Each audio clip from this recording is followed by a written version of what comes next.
Isto van a querer convertir nunha zona industrial de produción masiva. Os nosos montes é de onde sacamos as nosas fontes, non? E de aí, das nosas fontes, temos, na nosa parroquia, por exemplo, non temos traída de auga municipal. E temos preto de 20 fontes que dan de beber a toda a parroquia.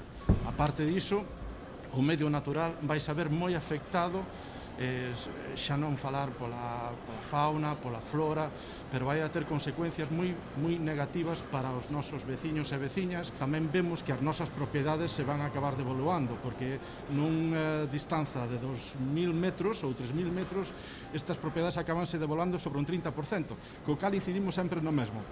Temos un medio frágil que temos que darlle vida, que temos que darlle futuro, e o que acaban conseguindo con estas implantacións de que non lle chamo enerxías renovables, porque realmente son áreas de sacrificio que están contribuindo e máis ao despoboamento e perxudicar directamente a este medio do que nós vivimos. E todas estas cousas que están facendo van en contra do futuro, do rural e da vida nel, non?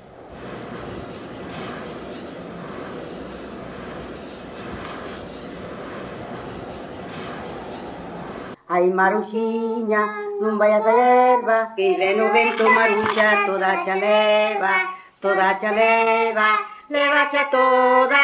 Ai, Maruxiña, Maruxa, non seas toda.